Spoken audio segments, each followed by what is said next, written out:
बिस्मिल्लाहिर्रहमानिर्रहीम। अस्सलामुअलैकुम dear students, I am professor Waqar Ali. आज हम lecture number 2 chapter number 3 central processing unit में से अरिथमेटिक लॉजिक यूनिट, उसकी वर्किंग और फिर वर्किंग को एग्जाम्पल के साथ सॉल्व करेंगे। सबसे पहले बात करते हैं अरिथमेटिक लॉजिक यूनिट के बारे में। क्या कहता है? ALU stands for arithmetic logic unit, यानी कि हम ये दोनों टर्म्स अल्टरनेटिवली इस्तेमाल कर सकते हैं। ALU शॉर्ट फॉर्म है, जबकि उसी की जो मेन फॉर्म है या मेन जो वर्ड्स है that are arithmetic logic unit है। कहते हैं बेसिकली अगर देखा जाए तो ये है क्या, it's a part of the CPU। हमने पढ़ा था सेंट्रल प्रोसेसिंग यूनिट के अंदर, ऑर्गेनाइजेशन के अंदर देखा भी था कि हमारे पास डिफरेंट कंपोनेंट्स हैं। उसके अंदर आपके जो मेन पार्ट से एक आपका कंट्रोल यूनिट था और दूसरा आपका क्या था? Arithmetic and logic unit. आपको क्या कहा गया था कि अरिथमेटिक एंड लॉजिक यूनिट आपका वो बेसिकली पार्ट है जहां पर आपकी एक्चुअल प्रोसेसिंग होती है, यानी कि ये वो हिस्सा है जो तमाम के तमाम ऑपरेशंस को परफॉर्म करता है। अब वो ऑपरेशंस कौन कौन से हो सकते हैं? कहता है अगर हम बात कर रहे हैं अरिथमेटिक लॉजिक यूनिट की, तो इसका मतलब है तमाम के तमाम अरिथमेटिक ऑपरेशंस, यानी कि एडिशन की बात करें, सब्ट्रैक्शन की बात करें, मल्टीप्लिकेशन की बात करें, डिवीजन की बात करें या एक्सपोनेंशियल की बात करें। एक्सपोनेंशियल भी बेसिकली क्या है? आपका पावर फंक्शन ही इस्तेमाल किया जा रहा होता है यहाँ पर। तो कहता है ये सारे के सारे अरिथमेटिक फंक्शंस हैं जो कि कौन परफॉर्म कर रहा होगा? आपका ALU। अब ALU फंक्शन कब परफॉर्म करता है, ये बड़ा इंपॉर्टेंट है। कहते हैं ALU को जब भी इंस्ट्रक्ट किया जाएगा तब वो ऑपरेशन परफॉर्म करेगा। याद रखिएगा, ALU डायरेक्टली खुद कोई ऑपरेशन परफॉर्म नहीं करता, बल्कि उससे बताया जाता है कि कौन सा फंक्शन परफॉर्म किया जाए।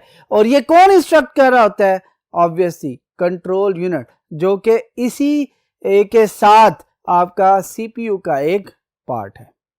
अब यहां पे जरा गौर देखें, कहता है परफॉर्म करता है अरिथमेटिक, लॉजिक और डेटा मैनिपुलेशन फंक्शन। अब अरिथमेटिक ऑपरेशंस की जब बात की तो हमने कहा है कि एडिशन करता है, सब्ट्रैक्शन करता है, मल्टीप्लिकेशन करता है, डिवीजन करता है, और एक्सपोनेंशियल के जो से ऑपरेशन है वो क्या कर रहा होता है? आपका ALU परफॉर्म कर रहा होता है। यहां तक बात क्लियर हो चुकी होगी। 3 पॉइंट डिस्कस किए हैं। ALU और अरिथमेटिक लॉजिक यूनिट को कहते हैं तमाम की तमाम जो एग्जीक्यूशन है, प्रोसेसिंग है, वो कौन परफॉर्म कर रहा होता है? ALU कर रहा होता है। और ALU का काम तमाम के तमाम अरिथमेटिक, लॉजिक और इसके साथ साथ डेटा मैनिपुलेशन के फंक्शंस या ऑपरेशंस परफॉर्म करना। अरिथमेटिक ऑपरेशंस हम देख चुके हैं कि एडिशन, सब्ट्रैक्शन, मल्टीप्लिकेशन, डिवीजन और इसके साथ साथ एक्सपोनेंशियल के ऑपरेशन। अब आगे हम फर्दर मूव करते हैं टुवर्ड्स नेक्स्ट बोर्ड और रिमेनिंग इसकी जो बातें हैं उनको डिस्कस करते हैं। लास्ट बोर्ड में हमने बात की है कि जी ALU अरिथमेटिक, लॉजिक और डेटा मैनिपुलेशन के फंक्शन परफॉर्म करता है, जिसमें हमने देखा कि अरिथमेटिक में कौन कौन से फंक्शन थे? आपके तमाम अरिथमेटिक बेस्ड फंक्शन थे, जिसमें एडिशन, सब्ट्रैक्शन, मल्टीप्लिकेशन, डिवीजन और इसके साथ साथ एक्सपोनेंशियल के फंक्शंस थे, जो ऑपरेशंस थे जो परफॉर्म कर रहा था। अब हम बात करते हैं बेसिकली लॉजिकल ऑपरेशंस के बारे में। लॉजिकल ऑपरेशंस जब भी बात की जाती है तो हमारे ज़हन में जो सबसे पहली बात आती है, इसका मतलब है हम एंड और नॉट के ऑपरेशन परफॉर्म करेंगे। लेकिन याद रखिएगा, जो इसका लॉजिकल सर्किट है आपका ALU का, जिसे हम कंपैरेटर कह रहे होते हैं, याद रखिएगा वो लॉजिकल ऑपरेशंस के साथ साथ एंड और नॉट ऑपरेशंस के साथ साथ आपके तमाम के तमाम कंपैरिजन के ऑपरेशंस भी परफॉर्म कर रहा होता है। यानी कि दो वैल्यूज को कंपेयर किया जा रहा होता है, यानी कि दो वैल्यूज को आपस में कंपेयर कर रहा होता है।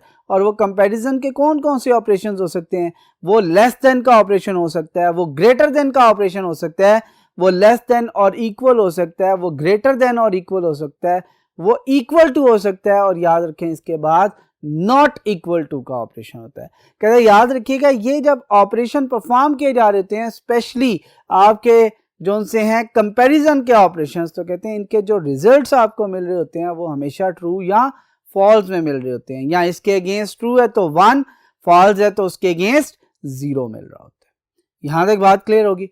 फिर थर्ड वन आपका वो बात करता है डाटा मैनिपुलेशन की। कहता है डाटा मैनिपुलेशन आपकी बेसिकली शिफ्ट ऑपरेशन के काम कर रही होती है। अक्सर वो क्या करते हैं, शिफ्ट लेफ्ट, शिफ्ट राइट, यानी कि बिट्स को भी आगे पीछे अगर मूव करना है, कि अगर शिफ्ट करना है, लेफ्ट करना है या शिफ्ट करना है राइट, तो वो बेसिकली वन बिट को शिफ्ट लेफ्ट या शिफ्ट राइट करने की फैसिलिटीज भी आपको दे रहा होता है। और ये ऑपरेशन ऑब्वियसली किसके ऊपर चल रहा होता है, आपका डाटा के ऊपर। इसके साथ साथ एक और मेन चीज देखें, ALU क्या करता है, ऑपरेशन परफॉर्म करता है। अगर ALU ऑपरेशन परफॉर्म करता है तो वो किसके ऊपर करता है, किसी न किसी डाटा के ऊपर। अब अगर डाटा के ऊपर ऑपरेशन परफॉर्म करता है तो इसके साथ कोई ना कोई ऐसी मेमोरी जरूर होगी जो कि उन डाटा को क्या कर रही होगी, होल्ड कर रही होगी। याद रखिएगा ALU के साथ डायरेक्टली 2 रजिस्टर्स लिंक कर रहे होते हैं। अगर हम इसकी वर्किंग में देखें तो ज्यादा क्लियर आपको नजर आएगा। कौन कौन से हैं, एक आपका रजिस्टर होता है डाटा रजिस्टर और दूसरा आपका क्या होता है, एक्यूमुलेटर रजिस्टर। और कहता है इसका मेन काम क्या है, कहता है ALU ने जब भी कोई वर्किंग परफॉर्म करनी है, जब भी कोई ऑपरेशन परफॉर्म करना है, तो याद रखिएगा ALU ने ये देखना है कि जी कौन सा ऑपरेशन परफॉर्म करना है, उसने इन दोनों रजिस्टर्स की वैल्यू के ऊपर वो ऑपरेशन परफॉर्म करवा देना है। यानी कि अगर मैंने कहा जी 2 वैल्यूज को ऐड करना है तो वो वैल्यूज कहां पड़ी होगी, एक एक्यूमुलेटर रजिस्टर के अंदर, दूसरी आपकी डाटा रजिस्टर के अंदर। और कहता है जो एडिशन का काम है, यानी कि ऑपरेशन का बताना किसका काम है, वो आएगा बेसिकली कंट्रोल इनपुट कमांड के थ्रू। और कंट्रोल इनपुट कौन बता रहा होगा, याद रखिएगा कंट्रोल यूनिट। यानी कि ऑपरेशन का बताना किसका काम है, कंट्रोल यूनिट का काम है। और ऑपरेशन परफॉर्म करना किसका काम है, ALU का काम। जैसे ही उसे सिग्नल मिलेगा ऐड देम, वो क्या करेगा, arithmetic logic unit data register से वैल्यू लेगा, एक्यूमुलेटर रजिस्टर से वैल्यू लेगा, दोनों वैल्यूज को क्या करेगा, ऐड कर देगा। जैसे ही दोनों वैल्यूज ऐड होंगी उनका रिजल्ट कहां पे आ जाएगा, ALU आउटपुट पे आ जाएगा। और कहता है ALU की जो आउटपुट होती है जैसे ही आती है वो कहां पर स्टोर कर दी जाती है, एक्यूमुलेटर पे। यहां पे जरा एक चीज और भी समझ आती है, वो क्या है, कहता है डाटा रजिस्टर सिर्फ इनपुट देता है किसको, ALU को। आपका एक्यूमुलेटर इनपुट देता है ALU को, लेकिन जो रिजल्टेंट वैल्यू है वो दोबारा कहां आके राइट हो रही है, एक्यूमुलेटर के। इसका मतलब है एक्यूमुलेटर ALU को इनपुट भी दे सकता है और ALU के जो रिजल्ट्स हैं उसको भी अपने पास स्टोर कर सकता है। लेकिन डाटा रजिस्टर ऐसा रजिस्टर है जो कि सिर्फ और सिर्फ क्या कर सकता है, ALU को वैल्यू दे सकता है, इनपुट कर सकता है, उसकी वैल्यू को दोबारा रिट्रीव करके अपने पास स्टोर नहीं कर सकता। यहां तक बात क्लियर हुई। अगेन इसकी वर्किंग को थोड़ा डिस्कस कर लेते हैं। फॉर एग्जांपल हमने 2 वैल्यूज को ऐड करना था, एक वैल्यू आपकी डाटा रजिस्टर में आ जाएगी, दूसरी वैल्यू आपकी एक्यूमुलेटर में आ जाएगी। कंट्रोल यूनिट कंट्रोल इनपुट पे कमांड भेजेगा ऐड देम। ALU क्या करेगा, डाटा रजिस्टर और एक्यूमुलेटर में मौजूद दोनों वैल्यूज को ऐड करेगा। जो भी रिजल्टेंट वैल्यू होगी वो ALU आउटपुट पे आएगी और ALU आउटपुट से होती है कहां पे आके स्टोर हो जाएगी, एक्यूमुलेटर में। यहां से हमें पता चला था कि डाटा रजिस्टर क्या कर सकता है, ALU को इनपुट दे सकता है, जबकि एक्यूमुलेटर इनपुट भी दे सकता है और जो रिजल्टेंट वैल्यू है उसे भी अपने पास स्टोर कर सकता है। यानी कि इनपुट और आउटपुट दोनों के तौर पर आपका जो सा एक्यूमुलेटर रजिस्टर वो इस्तेमाल हो सकता है। यहां तक बात क्लियर होगी है। ये डायग्राम बहुत इंपॉर्टेंट है, ये याद रखिएगा कि ALU के साथ डायरेक्ट 2 रजिस्टर काम कर रहे होते हैं, डायरेक्ट 2 रजिस्टर लिंक होते हैं। और याद रखें इनमें मौजूद जो डाटा होता है उसके ऊपर ALU ऑपरेशन परफॉर्म करता है। लेकिन कब करता है, जब control unit control input line के थ्रू कोई कमांड जनरेट कर। अगर उसने कहा ऐड तो वो ऐड कर देगा, उसने कहा मल्टीप्लाई मल्टीप्लाई कर देगा, उसने कहा डिवीजन डिवीजन कर देगा। यानी कि जो भी ऑपरेशन आपका कंट्रोल यूनिट इनके ऊपर बताएगा वो क्या करेगा, परफॉर्म करके उसका रिजल्ट ALU आउटपुट से होते हुए कहां पे स्टोर करवा देगा, एक्यूमुलेटर के अंदर। यहां तक बात क्लियर होगी है। उम्मीद है कि वर्किंग आपको बड़े अच्छे तरीके से समझ आ चुकी होगी, ठीक है। लेकिन मेक श्योर ये डायग्राम ज्यादा बेहतर तरीके से समझें, अंडरस्टैंड करें। इसके अंदर लाइंस भी आपको बता रही है कि जी एक तरह से कंट्रोल इनपुट मिलती है, डाटा आपको डाटा रजिस्टर एक्यूमुलेटर से मिल रहा है, जो उसकी आउटपुट आती है वो ALU आउटपुट से आती है और कहाँ पे स्टोर हो जाती है, एक्यूमुलेटर। तो ये चीज़ें आपको याद होनी चाहिए। अगर आप इन चीज़ों को नहीं देखेंगे थॉरली तो आपके लिए मसला हो। अलबत्ता हम इसी डायग्राम के थ्रू क्या करते हैं, एक एग्जाम्पल को परफॉर्म करते हैं और रन करके देखते हैं कि वो किस तरह वर्किंग करती है। चले मूव करते हैं टूवर्ड्स नेक्स्ट बोर्ड। अब हम बात करते हैं एक एग्जाम्पल की। वो एग्जाम्पल क्या है? वो एग्जाम्पल ये है कि कहते हैं कि आप सपोज करें कि हम एडिशन परफॉर्म करना चाह रहे हैं दो नंबर्स के ऊपर और ALU जोन सा है वो तमाम के तमाम फंक्शनैलिटी परफॉर्म करेगा, यानी कि एडिशन किसने करनी है? ALU ने करनी। कहते हैं हमारे पास नंबर कौन कौन से हैं? अगर हम देखें तो हमें पता चलता है एक आपका 30 और दूसरा आपका 45। हम इसकी वर्किंग के अंदर ये देख के आ चुके हैं कि आपके पास जो ALU है उसके साथ दो रजिस्टर्स काम कर रहे होती हैं। एक आपका कौन सा रजिस्टर है? एक्यूमुलेटर, और दूसरा आपका कौन सा रजिस्टर है? Data register. और हमारे पास वैल्यूज भी कितनी है? दो। कहता है ओरिजिनली अगर देखा जाए तो ये इंस्ट्रक्शन किस तरह लिखी जा रही होगी आम रूटीन में, वो बेसिकली कुछ इस तरह होगी कि 30 प्लस 45। ये बेसिकली क्या है? एक पूरी की पूरी इंस्ट्रक्शन है जो कि हम कीबोर्ड के जरिए दे रहे होंगे, किसी प्रोग्राम के थ्रू दे रहे होंगे। बात क्लियर है? अब अगर गौर की जाए तो ये जो इंस्ट्रक्शन है इसके बेसिक दो पार्ट्स हैं। दो पार्ट्स कैसे हैं? कहते हैं ओरिजिनली ये जो आपके सर्कल कर रहा हूं रेड कलर के साथ, ये बेसिकली आपके क्या हैं? ऑपरेंड्स है, यानी कि वो वैल्यूज हैं जिनके ऊपर ऑपरेशन परफॉर्म। जबकि सेंटर में ये जो साइन लगा हुआ है ये बेसिकली क्या है? आपका ऑपरेटर, जो कि ये बताता है कि कौन सा ऑपरेशन परफॉर्म होना। कहते हैं ओरिजिनली ये इंस्ट्रक्शन फर्स्ट टाइम जाके कहां पर स्टोर होगी? आपकी मेन मेमोरी के अंदर।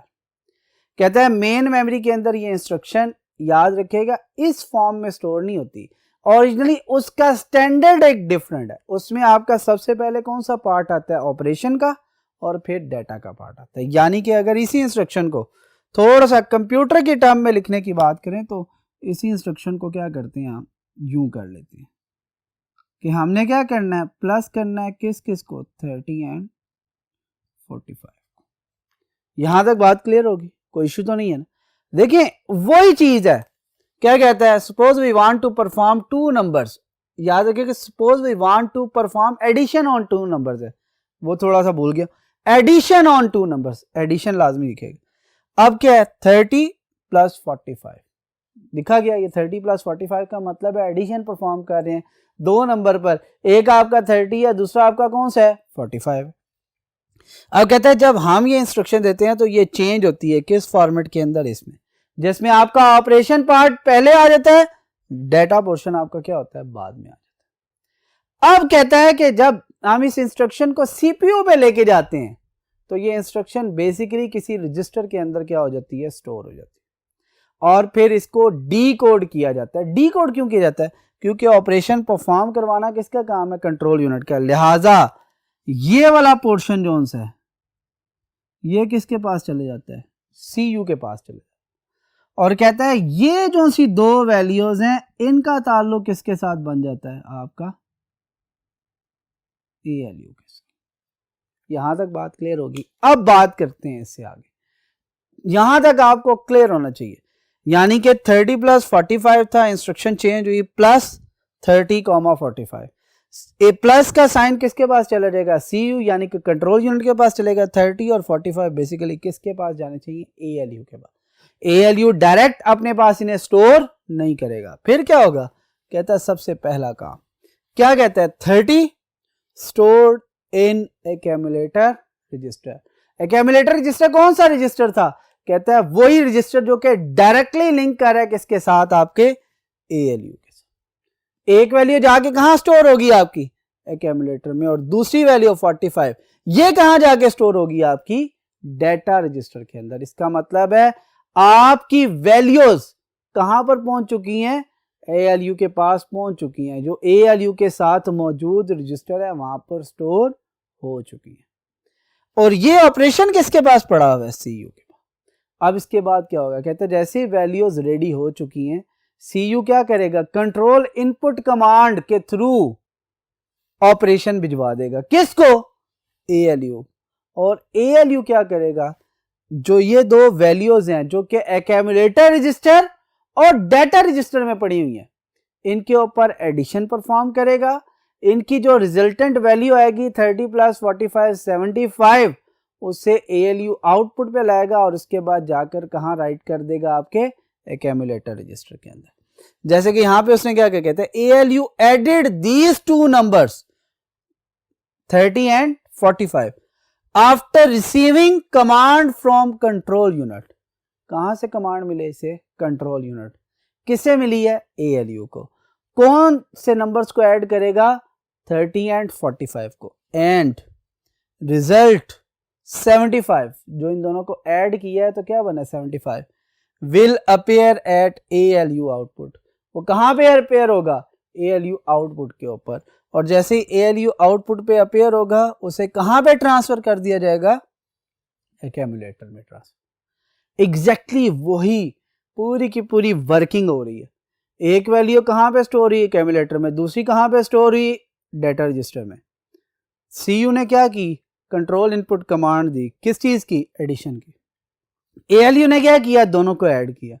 जो भी रिजल्ट आया, ALU आउटपुट भी आया, उसे कहां पे ट्रांसफर कर दिया? एक्यूमुलेटर रजिस्टर के अंदर। यहां तक बात क्लियर होगी। और फिर फाइनली क्या कहता है, जो रिजल्ट 75 था जो कि एक्यूमुलेटर में स्टोर हुआ है, इसे एक्यूमुलेटर से मेन मेमोरी में भेज दिया जाएगा। और याद रखिएगा कि आपका जो मेन मेमोरी है, it works like a bridge between all the input output memory and processing device. यहां तक बात क्लियर होगी। एक दफा एग्जांपल को फिर देख लेते हैं। एग्जांपल में क्या कह रहा है कि आपको सपोज करवा रहा है कि आपने ऐड करने हैं दो नंबर 30 and 75। ALU इसके ऊपर किस तरह वर्किंग करता है वो स्टेप बाय स्टेप देखते हैं। पहले स्टेप में उसने कहा है 30 जो है वो स्टोर हो जाएगा आपका एक्यूमुलेटर पे। दूसरे स्टेप में क्या है, 45 स्टोर हो जाएगा डाटा रजिस्टर में।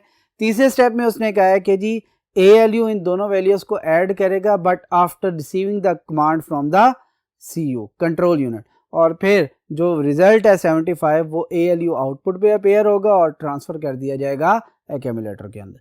जैसे एक्यूमुलेटर में ट्रांसफर होगा तो वही आपका रिजल्ट मूव करवा दिया जाएगा कहां पर? मेन मेमोरी के ऊपर, ताकि इसके बाद अगर इसके ऊपर कोई फर्दर प्रोसेसिंग करनी है तो वो यहाँ पर फर्दर प्रोसेसिंग की जा सके। यहाँ तक बात क्लियर होगी। आज का टॉपिक बेसिकली हमारा कौन सा था? अरिथमेटिक लॉजिक यूनिट ALU के बारे में, जिसके बारे में हमने क्या पढ़ा है कि main part of the CPU है, तमाम की तमाम वर्किंग ये करवाता है, तमाम की तमाम प्रोसेसिंग यहाँ पर होती है। वो प्रोसेसिंग आपकी अरिथमेटिक फॉर्म में हो सकती है, वो प्रोसेसिंग आपकी लॉजिकल फॉर्म में हो सकती है, या फिर डाटा मैनिपुलेशन की फॉर्म में हो सकती है। और हमने कहा था ALU के साथ डायरेक्टली दो रजिस्टर्स काम कर रहे होते हैं। एक आपका एक्यूमुलेटर रजिस्टर होता है, एक डाटा रजिस्टर होता है। एक्यूमुलेटर इनपुट भी देता है ALU को, एक्यूमुलेटर इनपुट भी देता है ALU को, और ALU के जो रिजल्ट आते हैं वो भी कहाँ स्टोर होते हैं? एक्यूमुलेटर में। लेकिन डाटा रजिस्टर सिर्फ और सिर्फ ALU को क्या करता है? इनपुट देता है वैल्यू, ताकि उसके ऊपर जो भी ऑपरेशन परफॉर्म करना है वो परफॉर्म किया जा सके।